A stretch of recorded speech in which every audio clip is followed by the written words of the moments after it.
excited about this series, and for those watching on the video recording and in the audience, make sure to check out our YouTube. All right, so about our speaker, Kobi Karp. I'm sure everybody knows Kobi, and if you don't, you'll get to know him well today. He's the founder and principal of Kobi Karp Architecture and Interior Design, and it was founded in 1996, and he's been the principal in charge of design since that time. And they are a full-service architecture and interior design firm, providing a vast array of services from large projects to small ones, commercial and residential. And I think it requires no further introduction, so let's all welcome Kobi Karp. Thank you.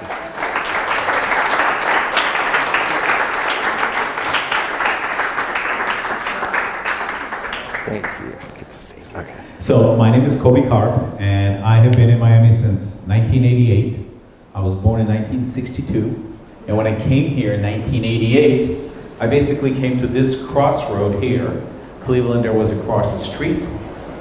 We have had the pleasure of living here and being here since 1988. I live in Miami Beach with my wife and my kids. For the past 30 years I've been married. And so it's an honor and a pleasure to be here. I'll give you a little bit of perspective. In the back, there is a board of Morris Lapidus. One of the projects that is up there is the Seacoast Towers, drawn in 1962 by Morris. I was hired as the architect to work on it. And what happened is when we pulled out the original Morris Lapidus plans, which were in the engineering department of the building, Stephen Mas owned the buildings. His father built them, Alex Mas. And the engineer, who was a gentleman from Austria, who was with the building since Morris Lapidus built it, gave me the images, the drawings. So I called up Morris and I said, Morris, we're looking to work on the building and maybe make an addition, and Dean Grandin has an idea how we can do it. Would you come and support the project? He said, why don't you come over and let me take a look at it, and if I like it, I'll think about it. So I went to his apartment on the Venetian Causeway, and very nice meeting, very nice gentleman. It was great. He said, yes, I will support you.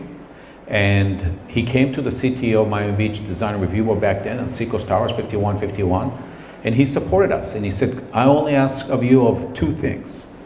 One thing is, on the interior design, there was a French Rococo that was done by one of the girlfriends of the previous owner. I wanted to be vacuumed out because I like more contemporary finishes, like I did at the Eden Rock or at the Fontainebleau. I said, yes, Morris, I can do that. And the other thing I want you to do is I want you to paint the building on the outside. The building was beige and brown. I want you to paint it as I originally intended it to be, which was the sand color and the blue of the ocean. That's why the fluting of the staircase in that picture is the dark blue. You have a light blue, and then you have the sandy color of the building. And he was very happy with that, and that's what we did. He actually took that image and gave it to Rizzoli, which then became in his Rizzoli book. So the reason I'm telling you is that because history, or where we walk, is part of who we are today, and most important, it's who we will be in the future. I'll show you a few ideas and examples. This is something, let me start it like this actually, so that you have a little bit of a thought process with me. Wow, they have everything here. I will start with a project that is a recycled project in Tampa, Florida. This is a courthouse. This courthouse has been open, vacant, derelict forever. Something must be going on in Tampa. And so the city handed this building to a few developers. One of the developers came to me and said, Kobi, I'll give you $10,000 if you can tell me how it is that I can recycle this building. And so what we recycled it into is a hotel for three reasons. Reason number one, the performer worked very well. We were able to maintain the building, both outside and inside. All the marble slabs, all the finishes, all the courtrooms were recycled into hotel rooms. But most important, it allowed us then to allow the public in.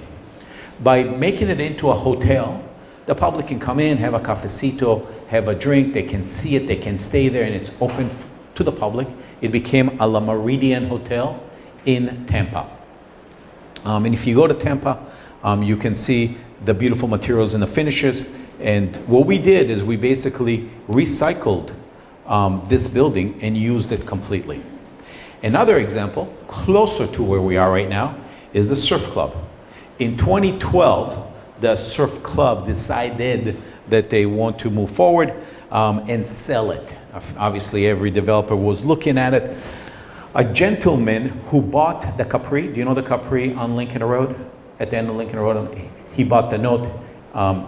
When they bought the note, the approval that we received there is we have an Igor Polovetsky building, we have a new building which is 14 stories high, and we have a shorter building. What we did there is we opened up the streets and made them accessible to the public so everybody can go to the bay, walk along the bay, and also see the historic buildings and the historic district that we created there. He came to me and he said, Kobi, he's never built, he was never a developer. Born in Africa from a Lebanese family. So what do you think we can do here? And we spoke about what it is that we can do at the surf club. And the surf club became an interesting scenario because it allowed us to take the historic building, which was built by Russell Pancoast, and additions and modifications were made to that building. And that's important to understand why, because this structure was at its glory in 1929, it's 100 years ago.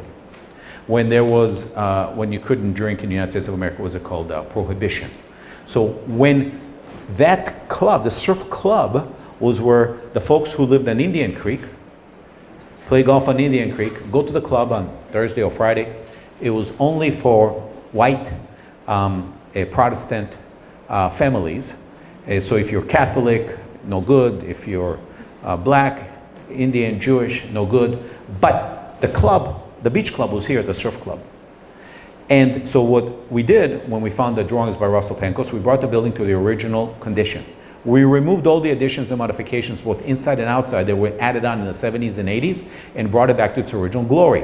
When we removed the lay-in tray ceilings to save AC, we discovered murals on the inside of the building. But what that allowed us to do is use the historic building as our prelude to the new buildings. So we use the surf club as an entry to the hotel, to the lobby, and most people desire to arrive at the surf club because it's a hotel. It was a club, it was a private club. Nobody could go in. Now it's open to the public. You can walk along Collins Avenue. We removed the fences, we removed the walls, we made the whole site porous so you can walk all the way to the beach with a hotel. Most important, we used the surf club as the story for the future residences there. So when we presented this project back then to Miami-Dade County Historic Preservation Board, what's the name of the chairman? He has properties here. Mitch. And they all approved it. And they were happy to see that we are using it as a hotel open to the public. So anybody can go in there and see and understand the history and the story behind it. That creates value. And the reason I'm telling you this is the hotel in Tampa was shut down. By opening it up to the public and making it the courthouse was shut down. But the minute we open up into a hotel, it became valuable. When you go there, you'll see everybody in the community goes there and centers there. Same thing with the surf club. It was derelict. People told me, Kobi, it's never going to work. It's a dump. Surfside is the armpit of Miami Beach, and it's the butthole of Bell Harbor. We speed through Surfside so we don't have to, God willing, we don't get a ticket there. But 900 feet on the ocean, the preservation and bringing back the original Russell Pancoast building is the main focus of entry to the whole building. People would rather walk into the new building, into the historic building, than walk into the new building. People would rather eat in the grand ballroom by the fireplace and see the mural on the wall that were hidden for decades. And that's what they want to see. So that kind of a story is important for me as an architect, because every day people come to me And they say, oh no, it has a historic site, it has a historic building. And I show people how to create the value. Because the history of the surf club, if you learn it and you understand it, of what people did 100 years ago, think 100 years ago people had the vision, the glory, the balls, the knowledge, the thought process to build such a glorious structure on the ocean. Think about it. And this structure still stands. And all we had to do was restore it and revive it. Four Seasons promotes it as the best hotel that they have. Surf Club is selling for the highest price per square foot. It's not the tallest building in Miami, but it's one of the best. And it couldn't be one of the best unless we were able to bring the Russell Panko's building back and then add on to it. And you can look, I mean, I don't want to bore you with the surf club, but just to give you a perspective of how important it is to practice what I would call proper architecture. But you can see in this aerial right there, the building has cubes that step back. And the reason they step back from Collins Avenue in both directions is because the building is not big. It's like a big house. But this building is, when you drive along, is what you see. The white buildings focus your attention. And when you walk along the ocean, it steps back. It highlights the tower and the backyard. This is our job. This is our mandate. This is our responsibility. After we got it approved in 2012, then came Four Seasons. Then came Joseph Durand to do the interiors. Then came Richard Meyer and everybody else. And this is how it must first stand. I'll give you another simple example, brief example, which is just up the street here. It's called the Caribbean. The Caribbean, again, had a Howard Johnson hotel. We removed all the additions and modifications that were done to it, brought back the original lobby and the original building, restored it. But in order to enter the new building, you must enter the old. You must enter the old one to see the lobby, to see the terrazzo, to experience the streamlined detailing, so that you come in. And what they did then, the interior design, they took all the pictures that we did on the historic report, you know, that we submitted to the Historic Preservation Board. They took all those images and they blew them up in the lobby of the original black and white. The Surf Club did the same thing. They took all of our historic report and they took all those images and made it into a whole story just about the building. Because each and every individual who sits in this room, I hate to tell you, has a father and a mother that created them. And those fathers and mothers had somebody else who created them. And they have a story to tell. And these buildings are like people. The building here, the Caribbean, once we removed all the additions and modifications, you can bring it back to enjoy the light and air, the tropical light and air, like it never had until it was built originally. And we do the same thing at the Raleigh. I'm sure you guys all heard about the Raleigh. The Raleigh was built by an architect, Albert Annis, designed by an architect, Albert Annis. He did the Richmond, the South Seas, and the Raleigh. The Raleigh is a little bit taller than the Richmond and South Seas. So he set it back. Igor Polovetsky came after, and he said, I'm going to build a Shelbourne. You look at the Shelbourne, it's taller. He set it back even more. And so the buildings relate to each other. They talk to each other. They're done by different architects, but the intent is, if you look into it and you listen to it and you understand it, is how you potentially can perform a little bit better. In here, what we did is we restored the Caribbean, brought it back to its original a physical condition, and then we made the new building next door. Some people don't like the new building. Some people do like it. Some people will pay $1,000 a foot to be in the new building, and some people pay the same price and even more to be in the historic building. And that's the story that I tell the developers who come into my office on a daily basis, and why it is that, yes, I love history. I love to preserve and restore and recycle buildings, but I cannot, as an architect, just tell people that's what I love to do. Because they don't care. They care, usually, most of the time, about the bottom line. And so I will take you to another direction, which is interesting, of a building, bear with me, which is the Cadillac Marriott. There was a gentleman by the name of Gus Bullis. He started with nothing, Greek, and he took over this building, which was owned by the Bomeni family. They sold it to him. Gus Bullis had an interesting background, and the original is a Roy France tower. Grossman made an addition on the right-hand side, and so Grossman moved the entry to his building. So when we came there originally, William Carey was back then in HP. Said, what should we do? Because the grand lobby was in the original Roy France building. So we restored that back. We peeled Grossman off. We brought back the Roy France. That's how you enter. By bringing things back to their original condition, we live here in Florida. These are beautiful buildings that if you bring them back and you restore them and you may take care of them, it's like aging gracefully. And some of these buildings, regretfully, like the Raleigh, has had plastic surgery. Not successful. Richmond South Seas had additions. Had additions in the back, which were 5 feet away from the property line, double-loaded corridors, small rooms.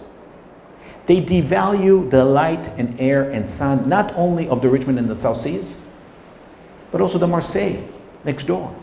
So the Marseille said, yeah, I'll support Kobi to demolish and remove those. Of course, he gets more light and air as originally was built in the 1940s, 50s, and 60s. Of course he wants it back. It's logical. Same thing with the Raleigh. We removed the additions. Same thing with the surf club. That's why you can enjoy it. Same thing with the Caribbean. That's the DNA of the potential that we can do with historic preservation. Same thing with Morris Lapidus. Morris Lapidus back then was alive. Everybody made fun of Morris Lapidus. He was a designer, whatever they called him. The AIA made fun of him. He hated the AIA. I brought him here. There was a gentleman, you know, and I have to tell you, like Daniel Seraldo, it's people like that who make these spaces function and breathe. It's the engineer who was at Seacoast Towers from Austria. I lived in Austria. I studied monasteries and cloisters in Austria. Because I spoke German with him, he gave me the drawings. It's what makes the continuity of knowledge and information. There was Randall Robinson. He said to me, please bring him after the hearing here. He told me, Morris, Kobi, I'm a 90-year-old man. I'm not interested in there. I brought him back. Said, you got to do it. Came back. He was so honored. He was so happy. The AIA even gave me a service award. But what you have to understand is that people have a story to tell along with the buildings. The people who live, I have only 45 minutes. My purpose here today is to give you an inkling and a seedling of what I have been able to do with my office now. I invite you all to Wynwood, where you recycled a building that was a school, and before that it was a Jaffer drilling company. We have the ability to make ourselves better, physically, emotionally, socially. This kind of practice makes me feel good. I'm happy to go to HP board and present the buildings. I'm happy to make the case because it's logical to most people. It makes sense to most people. You can't make everybody happy all the time, but if you can make most of the people happy most of the time, you're pretty successful. When people tell me, I like the Cadillac, not only do they like the Cadillac because it became a first courtyard. We never had a flag before. They made it into a courtyard Marriott with Gus Bullis. Gus Bullis got shot in Fort Lauderdale. You can Google it. In the back of the head. He died. The bank loan was on the table by a bank called, I forgot the name, City National Bank or Colonial. And Jim Dougherty was the broker. He came in. He said to the contractor, Jerry McDonald and Kobi Karp, I have the money if you guys want to build it. We could have said, no, thank you. Or we could have said, okay, we'll build it. He left the room. We looked at each other and said, of course we'll build it. We've never even worked together. We'll build it. Something is not meant to be. We built it. We restored it. Came the next generation and made it into a Marriott Autograph. They think that this area is just getting better. Marriott in the beginning said, no, thank you. Same thing with the Confidant next door. It's an apartment building that had a garage on the ocean. Think about it. The first thing we did was remove the garage on the ocean. We then brought in Raymond Jungles to make landscaping. But that's what it had. Additions, modifications, done without fully thinking about it and fully caring about it. It's easy to fix if you look at it that way. Here's another example, the Plymouth. The Plymouth and Ansonia are two buildings built at different times, next to each other, at the Best Museum District. Back then it was derelict, nobody would go there, empty. This was where the dancers, where the H&M store is now, there was the ballet, they used to be in there, they used to reside here. We made it into a hotel. Making it into a hotel opens up to the public. Opening up to the public, we have to restore the lobby. We have to restore the mural. Oh my God, we have to restore the mural. It has nudies on it. Because this was like the cool cabaret district in Miami Beach. So what happens is that telling the story, and this is, I thought it was a great building. I still think it's a great building by Igor Polovetsky. Some people come to me and go, I don't like that building. You can't make everybody happy all the time. But I love this building because, and the building next door down Sonia, we did the same thing. We restored it. But by restoring it and bringing you through the historic buildings is the story we like to tell. I'm trying to get you to an interesting location because the surf club was an exclusionary. This is the Peter Miller. This was also exclusionary. And when you look at the original maps of Miami Beach, we just did the Shore Club. It was always known as the Shore Club. And I'll digress for a second. On the Shore Club, there was an addition, and then there was a new tower down by Chipper Field.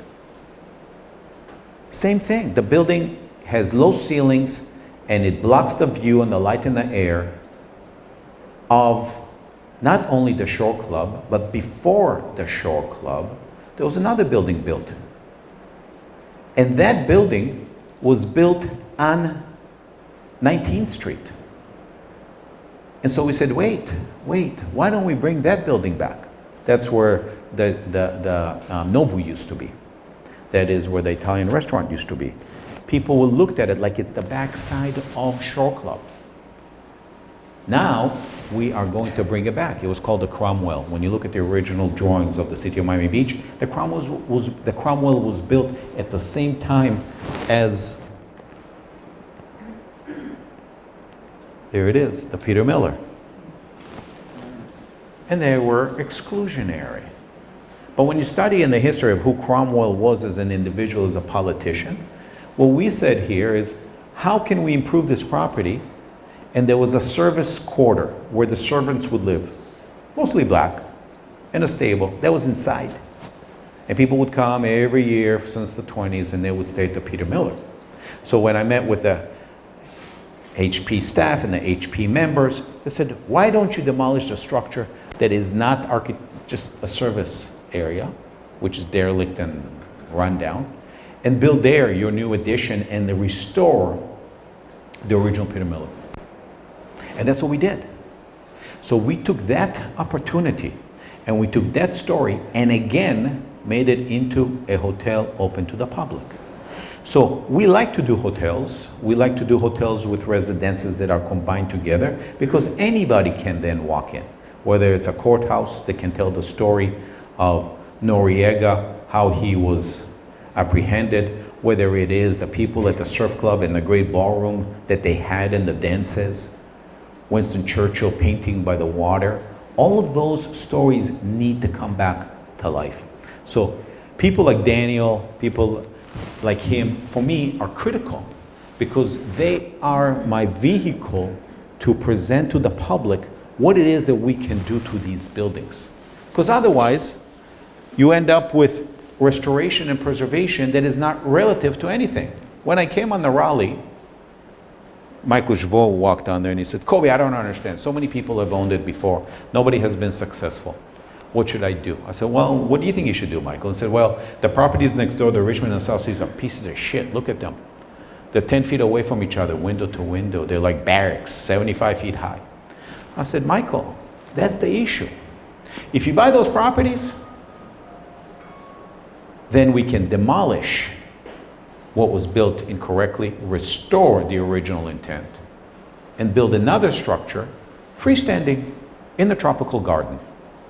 Yeah, but they want $80 million, they want $60 million. I said, you asked me, I gave you the answer.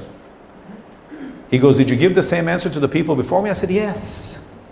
And I said, what did they do? He said, they went and they got more 2- and 3-story perpendicular to the ocean cabanas to block the view. Same thing on the Shore Club. I met with the people on the Shore Club before. They flew me to New York. They gave me lunch. They said, what would you do, Kobi? I said, I would demolish this building and I would build a new building and restore the Cromwell and the Shore Club. Ah, no, we were told no. Everybody makes a decision every day. That decision is going to make you or break you. Good design with good preservation and good historic restoration is not only good for the historic building, it's not only good for the new building, it's good for the developer. Most important, it's important and it's good for the people who will continuously live there. When you go to the Capri with the basement parking, and the reason there's a basement parking is so there's no cars and no parking garages blocking your view from the street to the public right, to the bay, to the public right of way. This is what we strive to do. That's the intent. If you think like that, you can be successful. This is a building, regretfully, 5 buildings, still under construction. It's been under construction for a few years, but it will finish. And this is a composition of buildings that the Sheet Group started with Rinaldi. Rinaldi is a construction company that came from New York. They're a great company in New York. They've never built in Miami. They've never built in Miami Beach. They've never built in a historic district in Miami Beach. They've never built a basement. So they failed, and they had to be replaced by another contractor who has experience to do exactly that. But that takes time. So I get phone calls from, what's the gentleman's name who's the head of that board there in Bass Museum District? George. What's his last name? Lindeney. No, that lives in the neighborhood. Ray Breslin. Ray Breslin, a wallflower. Kobi, I know it's Sunday morning, wake your ass up. Why is the construction still going on? Why are you holding me up, right? People care. People care in the community. People want to see things getting done. These buildings are going to be gorgeous. They're going to be open to the public. They're going to be part of the fabric, and we need 300 rooms. This is a 300-room composition that of 5 buildings individually could not make it. But united, they were all different. Adams building or the rest, they can make it. They can become stronger together. And that's what we did. That concept of assembling historic buildings and making the operation safer, cleaner, better, making the development healthier and better financially, gives you a better product. These buildings were vacant since I've been here, or in bad condition since I've been here in 1988. Hopefully now, we are going in a better direction. I won't bore you with the tides, you guys know the tides. I won't go back on the Plymouth. I'll take you into another direction, which is kind of interesting and sort of enlightening. This one, El Paso, Texas. This building was built about 100 years ago and had an addition done in the 1980s. Obviously, you can see the original structure on the left and the new structure on the right. It's a hotel. El Paso, Texas is a historic town on the Rio Grande. There's nothing grande, and it's not even a rio. It looks like a little creek. But on top of that historic building, when it was built about 100 years ago, that's where they used to trade the cattle in El Paso, Texas. They used to sit on top of the roof with the black suits and look across the Rio Grande and look at the Mexican Revolution. They have photographs of that. When they brought me there, they said, Kobi, we can't make any money in this hotel. It has never made any money. And so the Mexican family that owns it, the Mexican hotel company, is selling it for cheap, cheap, cheap. Town of El Paso said, what would you do here? So what I did is I showed them that originally they used to bring cattle in one door and take them out the other door. And in the lobby of the hotel, they would sell the cattle, right? They were cattle traders. I said, you see that idea? Imagine the cattle are my clients. They're my people. They're going to come in one door and they're going to exit another door through the new. And I'm going to bring a lot of people through here. Say, well, they have a lot of people. It's right on the crossroad to Mexico. Very nice town across the border called, thank you. Crime infestation, gang number one. But you know what? This hotel opened up, became successful. Marriott came and said, I want to operate it. Marriott autograph. Why do you guys want to operate it? Well, all the Mexican families that come have the quince there. There's a base, military base, Fort Bliss. They have all the events there. They have a captured market. That's my cattle. This hotel makes more money than any other hotel in El Paso. They have a lot of those, those little limited service hotels around the airport, around the train tracks. This hotel is in downtown, biggest hotel, making money every day because it was resolved properly. All we did is take the building, cleaned out the pipes, bring in the circulation. I'll guarantee you one thing, each and every individual sitting in this room has the same body parts in their body, God willing, hopefully, that we came with and probably going to leave with. We're all going to leave. We're all going to be gone one day. So heart, lungs, and everything is in the same part. But even I have 2 boys, same mother. I saw the boys come out, hopefully the same father. They're day and night, same components, same DNA. On the outside, we're all different, just like the buildings. That's what architects do. We do different facades. But on the inside, in order for us to work properly, efficiently, the parts have to fit in correctly. So we come in, we do the historic preservation restoration, bring back the body parts into the body of the hotel, and then we're able to add on to it. And the adding on is the next generation of new buildings. And hopefully, people like the new buildings.